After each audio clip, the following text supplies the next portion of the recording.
Bien amigos, continuamos hablando sobre los 500 años de la Reforma y también estamos paralelo con el octavo Congreso Evangélico. Pues hoy tenemos a una mujer que trabaja con un aspecto muy importante que nos va a contar. Ella es Asun Quintana, bienvenida. Hola, ¿qué tal? Pues Gracias. estás involucrada en todo lo que tiene que ver con la mujer del SEM. Sí, Cuéntanos exactamente qué es lo que haces. bueno, llevo ya unos cuantos años en este cargo, por así decirlo, y trabajamos con todos los temas que se refieren a la mujer, todos los temas en que la mujer pueda necesitar ayuda, Ujú. en dignificar la figura de la mujer, en intentar también darle el papel que le corresponde, no solo en la sociedad, pero sobre todo nosotros trabajamos también en la iglesia, es decir, que la mujer recupere el lugar y la dignidad y la libertad que Dios siempre le dio desde el principio. Entonces, nosotros ahí trabajamos porque indudablemente hay todavía muchas, para nosotros, desigualdades desde el punto de vista bíblico. Podríamos decir que cuando llegó la reforma a España, una de las cosas que sucedió es ese papel, dignificar el papel de la mujer. Sí, indudablemente que con toda la reforma luterana y luego calvinista, sí que se dignificó un poco más, se valoró más a la mujer, en cuanto que se dignificó también mucho el matrimonio. ¿Eh? Antes tenían que ser célibes, ahora se dignificó a la mujer como compañera, como madre, incluso como predicadoras. Ahora, sí que es verdad, y con el sacerdocio universal, perdón, que fue algo también muy importante teológicamente, el sacerdocio universal también era para todas las mujeres, no solo para los hombres. Ujú. Pero tenemos que esperar al siglo XIX.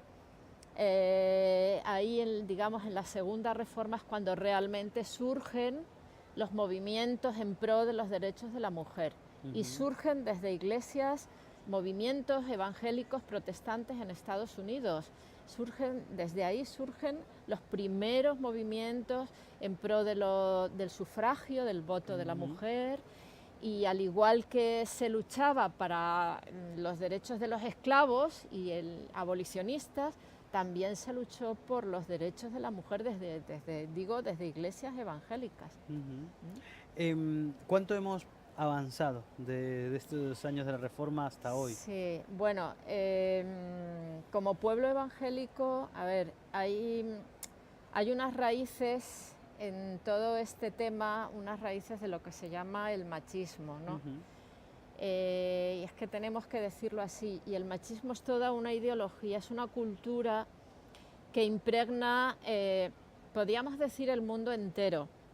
Desde Génesis, Dios le dijo a la mujer, una vez que cayeron en el pecado, le dijo: el varón se enseñoreará de ti. Mm. Y lo dijo como algo, igual que dijo al varón: ganarás el pan con el sudor de tu frente, y eran consecuencias del pecado. Ujú. Así es que ese machismo, por decirlo así, ese se enseñoreará de ti el varón, está desde el principio, desde que el hombre se apartó de Dios, como una Ujú. consecuencia triste y dura.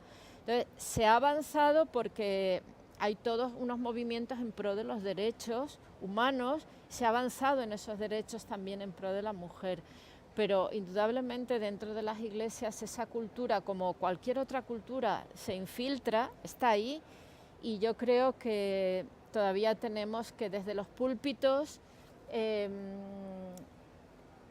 enseñar, sobre todo educar a los Ujú. niños en igualdad, a respetar a las mujeres, desde el hogar, los hogares. Si los niños ven falta de respeto hacia la mujer, ellos lo van a hacer igual. Entonces yo creo que sí que falta desde los púlpitos inspirar más a que la mujer recupere ese respeto, esa dignidad y ese valor. Ujú. Desde el Consejo Evangélico de Madrid, ¿se trabaja directamente con, por ejemplo, el Gobierno de Madrid, el Gobierno de España? ¿Cómo se hace este Sí, trabajo? bueno, trabajamos con la Comunidad de Madrid. Ujú. ¿Eh? Entonces, la Comunidad de Madrid, sabéis que se firmó un acuerdo hace muchos años, un convenio, y apoya a todo lo que es cultural, es decir, Ujú. todos los eventos, actos culturales la Comunidad de Madrid los apoya, incluso financiando. Entonces, el tema de la mujer está metido de alguna forma también en lo que es todo un movimiento cultural. Y sí que trabajamos con la Comunidad de Madrid en este sentido, ellos apoyan proyectos que yo presento. Por ejemplo, hay una concentración que estamos haciendo, la hicimos el año pasado y este año también, contra la violencia de género, que eso es una lacra, es un tema que este tema está en todas partes, incluso en las iglesias, y esa concentración contra la violencia de género, pues ellos nos apoyan y nos ayudan. También hago seminarios, charlas, conferencias, mesas redondas y debates, y cuando son temas así la Comunidad de Madrid apoya. Yo trabajo mucho en el tema de violencia de género, que es un tema que están siendo asesinadas muchas mujeres, y es un tema que tiene que ver, como te dije antes, con el tema del machismo ese cultural que está tan arraigado en la sociedad y a veces en las iglesias, ¿no? ¿Cómo se llega a la persona final? O sea, una persona, una mujer de una iglesia que esté sufriendo violencia de género, ¿cómo puede llegar hasta vosotros? ¿De qué manera? Sí, el tema de la violencia de género es muy complicado, muy complejo, porque lo primero ¿Y que... existe dentro de la iglesia? Sí existe, tristemente, existe en todas partes, ¿no? Entonces, para que la mujer cuente su problema, ese es el primer paso, que lo reconozca y que lo cuente, es muy complicado. La de trabas que tiene, impedimentos, ataduras, para abrir ese tema a alguien. Entonces, inspirar confianza, que la Iglesia hable de este tema, que las iglesias sean conscientes de que existe y que lo mejor que podemos hacer es reconocerlo para que puedan recibir ayuda. Pero si en la Iglesia no se da pastoralmente, no se da esta confianza de que se las va a acoger a las víctimas, se las va a ayudar y se va a seguir todo, hay todo un protocolo a seguir, ¿no? Que aquí sí que contamos con recursos de la Comunidad de Madrid.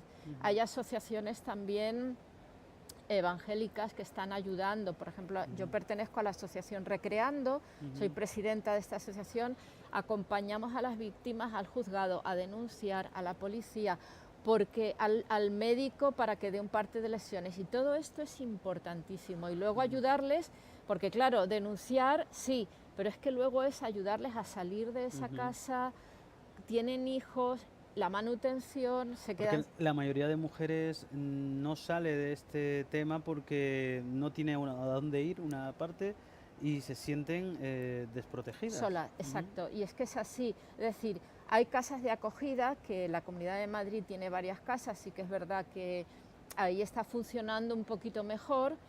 Es verdad que el protocolo con la ley integral que se promulgó en el 2004, es verdad que está mejor el tema, pero así todo hay muchas trabas en los juzgados, hay muchas trabas todavía, ¿no? Entonces, pues sí que hacen falta más casas de acogida, cualquier recurso es poco, se está invirtiendo poco dinero, se dan pocas órdenes de protección. Entonces, claro, las animamos a denunciar, y hay que hacerlo, pero hay pocos recursos luego y nosotros nos hemos encontrado casos que tienen pocas medidas de protección. Se saltan los agresores, se saltan las medidas de protección. En fin, el tema es muy complejo, y todo lo que hagamos es poco. ¿Cómo ves, saliendo un poco de este tema, porque es muy amplio, la verdad, y nos gustaría poder conversar más a fondo, pero ¿cómo ves el evento estos días? Hablamos de este 8º Congreso Evangélico, hablamos también de los 500 años de la Reforma Protestante. ¿Qué es para ti? ¿Cómo lo estás viviendo? Sí, bueno, la verdad es que, hombre, creo que es importante celebrar un 8º Congreso, se celebra cada 10 años o así, pues es un evento importante, hay que hacerlo, y ya solamente todos los recursos y el trabajo que se ha puesto en marcha y se ha conseguido, creo que hay que darle enhorabuena al equipo que lo está organizando, a todo el trabajo que están invirtiendo y la carga, lo he vivido de cerca y creo que doy mi enhorabuena, ¿no? Que luego a unos nos guste más, menos, que sea pues bueno, eso siempre el pueblo evangélico, la pluralidad, ¿no? Pero creo que está funcionando, el formato de las mesas de trabajo es interesante, porque los líderes nos sentimos parte, opinamos, se cuelgan nuestras opiniones, en fin, creo que el formato este es un avance y, en fin, yo animo a que se vuelva a repetir y siempre mejorando. Una cosita, echo de menos más mujeres. Es verdad.